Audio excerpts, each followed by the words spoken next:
자, 다음 분은요. 카리스마 앵커 우유빛깔 김선호 아나운서 김선호!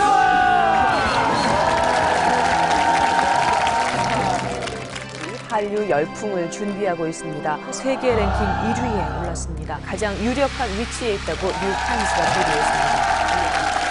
밥보다 특종. 네.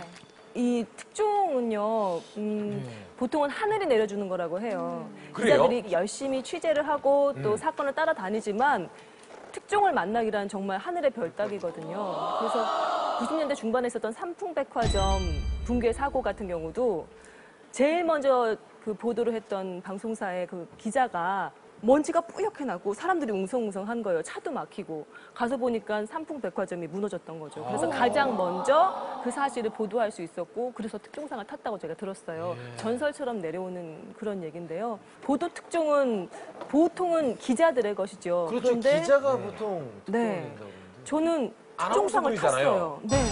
아니 그럼 그 언빌리버블한 주인공이 저예요.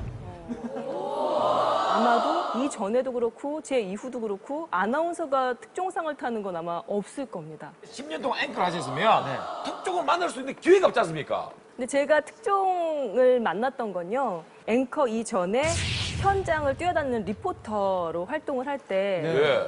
남미 풍물기행을 갔었거든요. 그래서 예. 볼리비아, 페루, 도미니카 걸쳐서 한 달 이상 찍고서 돌아와서 아침 프로그램에서 방영을 하는 거였는데요. 페루로 넘어간 날이었어요. PD, 카메라, 오디오, 현장 코디네이터, 저 그렇게 같이 어떤 식당에 들어갔습니다. 뭐 주문하고 이러고 있었는데 쾅쾅 소리가 들리는 거예요.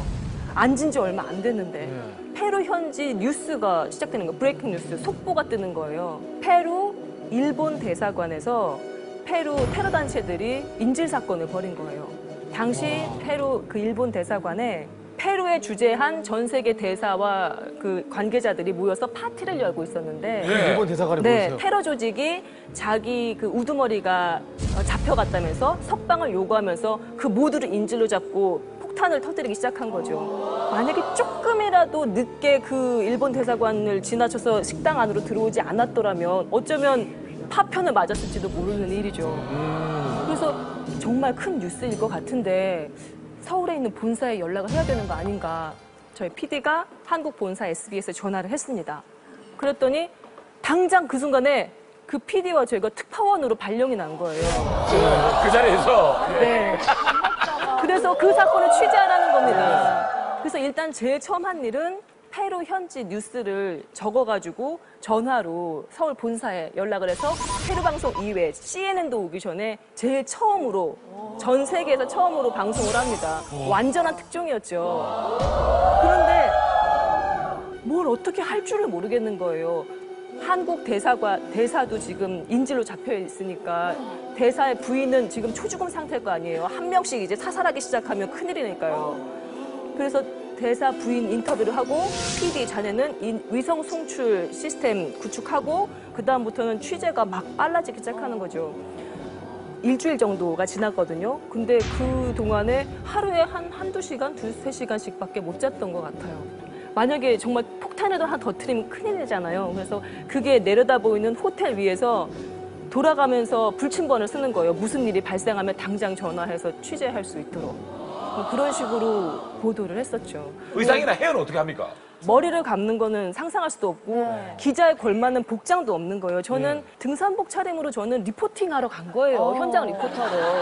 그 상태 그대로 머리 질끈 묶고 화장 전혀 안 한 상태로 뭐 페루 일본 대사관자 앞에서 SBS 김소원입니다.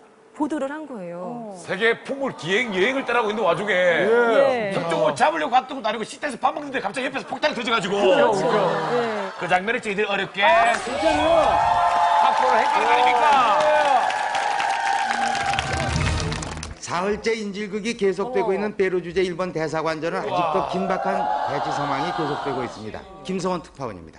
빨간 손수건으로 얼굴을 가리고 있는 인질범들은 기관총과 수류탄 그리고 심지어 로켓포까지 갖추고 있습니다. 대사관 안의 모든 전화선은 끊어진 상태입니다. 이 때문에 저희 SBS 취재팀은 이원영 대사와의 전화통화를 여러 차례 시도해봤지만 무의에 그쳤습니다. 진압병력이 들이닥칠 경우에 대비해 건물 곳곳에 폭탄도 설치해놓은 것으로 알려지고 있습니다.